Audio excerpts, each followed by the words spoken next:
Okay, now good morning all. In the previous session we have discussed about regression analysis. Now in this session we'll learn what is probability, what is the addition rule for the probability, what is multiplication rule, what is conditional probability, what is complementary rule, how to calculate the amount of probability, which are the various events or which are the various concepts that are going to be used in probability. Now we'll first start from the definition of probability. That is simply it is a chance or likelihood about an event that is going to be occur in a future, or the value of which is between the 0 and 1 inclusive, describing the relative possibility, chance or likelihood that an event will occur in the future. Simply it is a chance or likelihood or possibility about a future to be occurred in the future. For example, if a company is having a 5 cells region and each region's name or number is written on a slip of a paper and the slip is put on a hat, the probability of selecting one of the 5 region is 1. The value of probability is always equals to 1 when the events are mutually exclusive and collectively exhaustive. We'll learn what is mutually exclusive and collectively exhaustive in the previous slides. Thus the probability of 1 represents something that is certain to be happen, and probability of 0 represents something that cannot happen. The closer probability is to 0, the more improbable it is the event will happen. The value of probability which is equals to 0 will emphasize that, will says that the event is not going to be happen or it might not happen in the future. Now how is probability frequently expressed? It is frequently expressed in the terms of decimal points. Decimal points can be 0.70, 0.27, 0.50, etc. It may also be given as a fraction. It might be 1 divided by 2, 2 divided by 5, 7 divided by 10, 27 divided by 11. It can assume any number from 0 to 1 inclusive. So we can say the value of probability lies between 0 and 1 inclusive of 0 and 1, and it can be written in the terms of decimal points and also in the terms of fraction. Now what are the keywords that are being used in probability are experiment, outcome and an event. What does it mean by experiment? First, experiment is a process which leads to occurrence of one and only one several possible outcomes or observations. In probability, an experiment has 2 or more possible results and it is uncertain which will occur. Or you can say experiment is a process in which one or only one of the several possible outcomes are going to be there. Whereas outcome is a result. You can say in simple words, I want to define an outcome, then it is a result of an experiment. Event is a location of one or more outcomes of an experiment. We'll learn these 3 concepts using an example of rolling a die.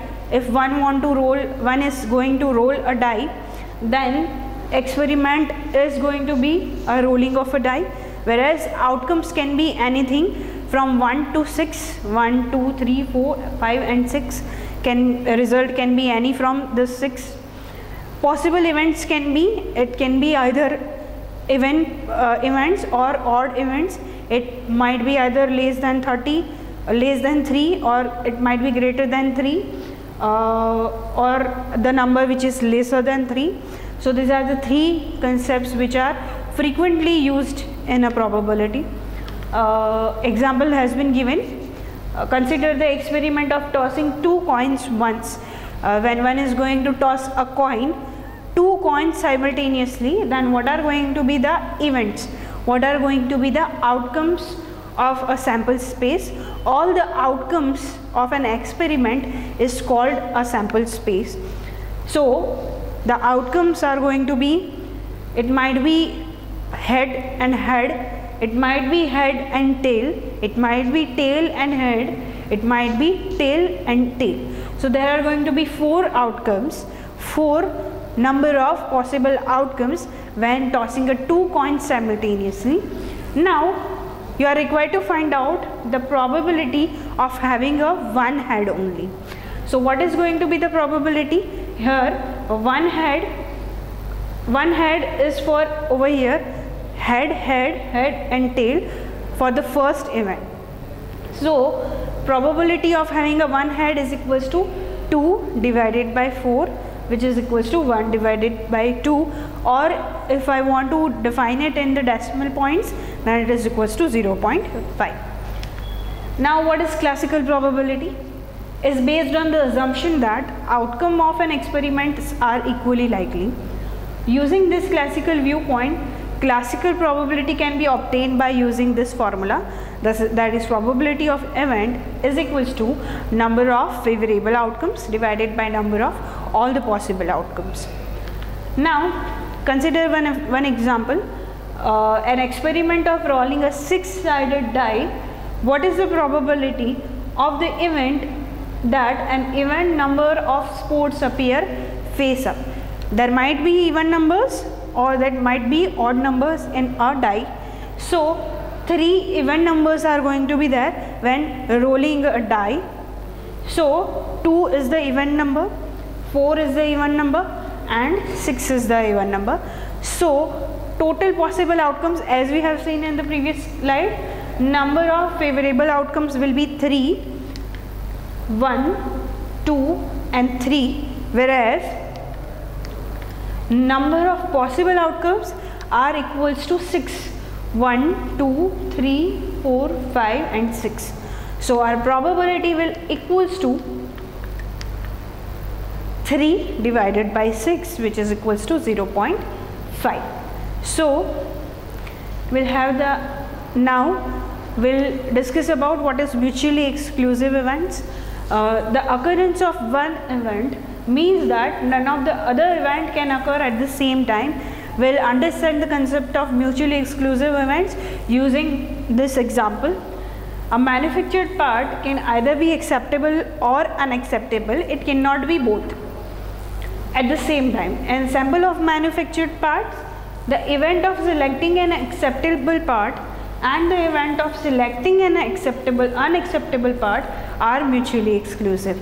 So in this example, the manufactured part can be acceptable or can be unacceptable. In the case of tossing a coin, it can either be head or it can be tail, it cannot be both.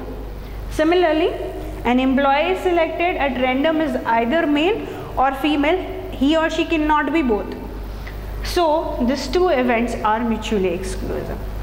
Now what does it mean by collectively exhaustive? At least one of the events must occur when an experiment is going to be there, when experiment is conducted, when rolling a die or when tossing a coin, there must be either a head or a tail. So this is an example of collectively exhaustive events. We'll understand it by example. If an experiment has a set of events that includes every possible outcome, such as the events are an even number and odd number in the die tossing experiment, then the set of the event is collectively exhaustive. While rolling a die, it might be either an even number or it might be either an odd number, or it cannot be both. So we can say these events are collectively exhaustive. Now for the die tossing experiment, every outcome will be either even or odd, so the set is collectively exhaustive. Sum of probabilities will always be equals to 1, as we have discussed in the previous slide. If the set of events are mutually exclusive and collectively exhaustive, then the sum of probabilities will always equals to 1. For example, here one example has been given, that is from a bag containing 10 black and 20 white balls. A ball is drawn at random. One ball has been drawn at random. What is the probability that it is black?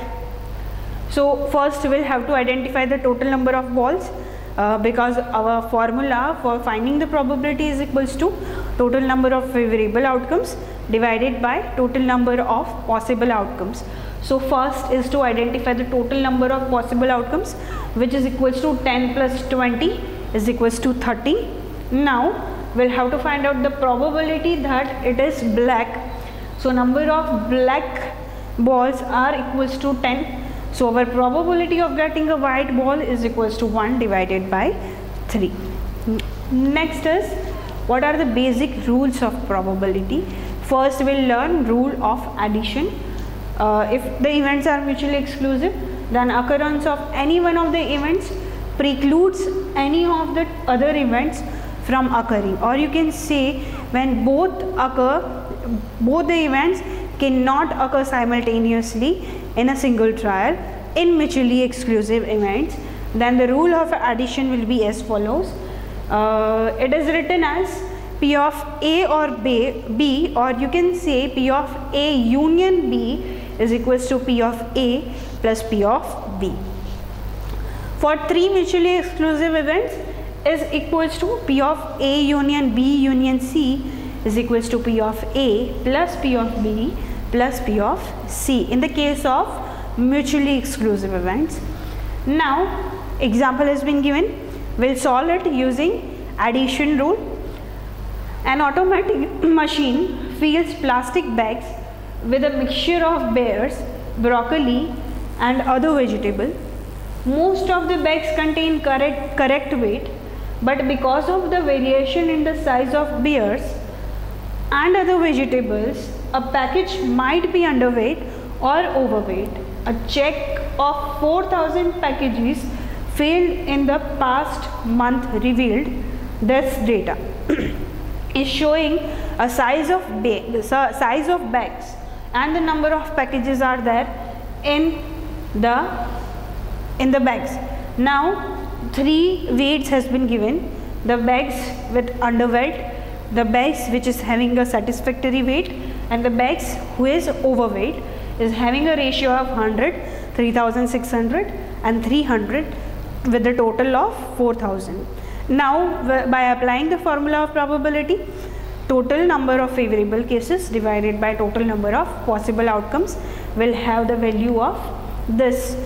We are required to find out the probability that a particular package will be either underweight or overweight. So we'll first have to identify the value of probability that the package will be underweight.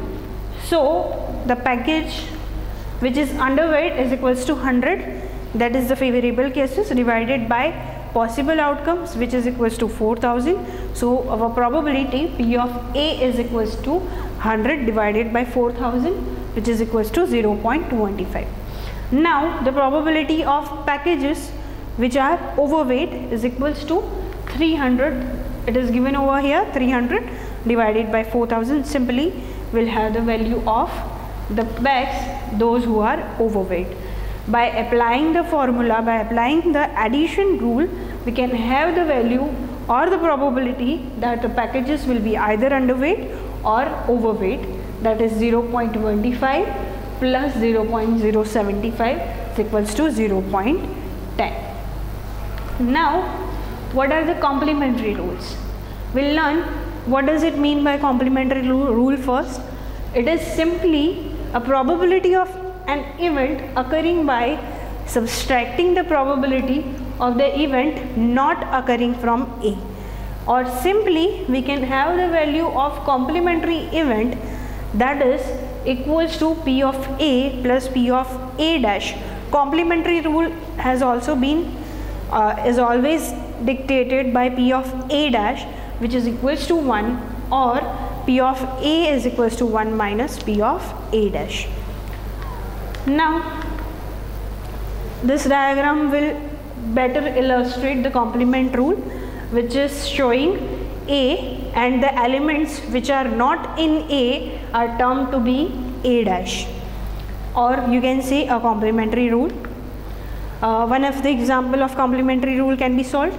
The example has been given of New England Computer Airways recently supplied the following information on their computer flights from Boston to New York, the flights which are early, which are on time, which are late, and which are cancelled has been given. The frequency of which is given over here. Total number of possible outcomes is equals to 1000. Now you are required to find out the probability that flight arrives on time. The flight arrives on time, which is equals to 800, is given on the previous slide, that is 800 divided by 1000, which is late 75 divided by 1000. If it is cancelled, 25 divided by 1000, and if it is early, it is 100 divided by 1000. So we will be having the value of flight arrives on time, which is equals to 0.8. The flight which is cancelled is equals to 0.025, and the probability, complement rule of the probability of early or late flight will be calculated using this formula, which is P of A or B is equals to 1 minus P of C or D, which we have already been calculated in this slide, that is 0.8 and 0.025, which is equals to 0.175. will have the value of probability of an early or late flight. Now another example has been given, that is a sample of employees of worldwide enterprise is to be surveyed about a new pension plan. The employees are classified as this classification: supervisors, maintenance, production, management, and secretarial. And number of employees in the company has been given as 120, 50, 1460, 302 and 68. Now you are required to find out the probability that the first person is either in maintenance or a secretarial. So first we'll have to find out the probability that the person selected is in the maintenance, that is over here 50 divided by 2000, total number of employees in a company. Now probability that the first person selected is in secretarial. How many employees are there in the secretarial? 68. So we'll divide it by 2000 and we'll be having the probability that first person selected is in the secretarial. Now you are required to find out the probability that the person selected is either from maintenance or from secretarial. So by applying simply the addition rule, you will be having the value of B union E or E is equals to P of B plus P of E is equals to 50 divided by 2000 plus 68 divided by 2000, which is equals to 0.059. Now you are required to find out the probability that the first person selected is not in the management. So you are required to find out the probability that the selected first person is in the management. After that, by applying the complementary rule, you can have the value of the person, those who are not in the management. Now probability that the first person in the management is equals to 302 divided by 2000. By applying the complement rule, we can get the probability that the first person is not in the management, which is equals to P of D dash is equals to P of 1 minus PD. We are having the value of P of D, which is probability that the person is in the management, and we will be having the value of 0.849 is the probability that the person is not in the management. Now what are the special rules of multiplication? We'll discuss the multiplication rule. That is, it is a special rule of multiplication requires that two events are independent. If two events are independent, then occurrence of one has no effect on the probability of occurrence of the other event. Two events are said to be independent if occurrence of one leads to no change in the occurrence of other event. Now the special rule is written as P of A intersection B is equals to P of A into P of B. This is the special rule of multiplication. Now we can have one of the example of we have the example of multiplication rule. A man wants to marry a girl having the quality white complexion. The probability of getting a such girl with a white complexion is equals to 1 in 20. So our probability of a girl with a white complexion becomes 1 divided by 20, or it is equals to 0.05. Next, handsome dowry. The girl who offers the dowry, the probability of getting such kind of girl is 1 in 50. So our probability of a girl with a handsome dowry becomes 1 divided by 50, or it is equals to 0.02. Next is manners and etiquettes. The probability here is 1 in 100. So probability of a girl with manners and etiquettes becomes 1 divided by 100, which is equals to 0.01. Since all the events are independent to each other, we are applying multiplication rule over here. That is P of A intersection P of B, P of A intersection B intersection C, which is equals to 1 divided by 20 into 1 divided by 50 into 1 divided by 100, which is equals to 0.00001. Next is conditional probability. We'll learn what is conditional probability first. Is the probability of a particular event occurring given that another event has already been occurred. We'll understand it with the help of this formula. If the probability of event A given that the event B has occurred is denoted by P of A by B. What does it mean by probability of event A given that B has already been occurred? Now, what are the general multiplication rules? General multiplication rule shows that joint probability, which is having P of A intersection B, is given by the following formula. P of A and B can be found using this formula in the case of multiplication rule. That is P of A intersection B is equals to P of A into P of B by A. What does it mean by? The probability of B given that A has already been occurred. Now we'll solve, or it can be written in the case of P and B is equals to P of B into P of A by B, which is equals to probability of A given that B has already been occurred. Now we can solve an example for multiplication rule, or you can say conditional probability. A bag contains 5 white and 3 black balls. 2 balls are drawn at random, one after the other without replacement. Find the probability that both the balls drawn are black.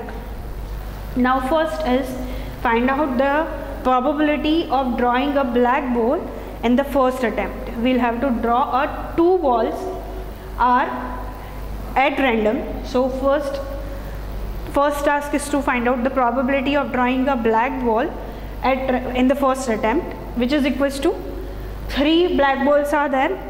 5 plus 3 number of favorable cases for black balls are 3, whereas the number of all the possible outcomes are equals to 5 plus 3, which is equals to 8. So our probability of drawing a black ball in the first attempt is equals to 3 divided by 8. Now probability of drawing a second ball. We are drawing a second ball. 2 balls are going to be drawn randomly. Given that the first ball drawn is black, from 3 black balls, in this case we have drawn first black ball, so 3 black ball becomes 2. So the number of possible outcomes will equals to 7, and number of black balls will be 2 instead of 3, because we have already drawn black ball in the first attempt, and the drawing procedure will have the without replacement procedure. So we'll be having the probability that 2 divided by 7. Now the probability that both balls drawn are black is given as P of A intersection B, which is equals to P of A into P of B by A, which we have already drawn. 3 divided by 8 into 2 divided by 7, which is equals to 3 divided by 28. This is the conditional probability, you can say. Thank you.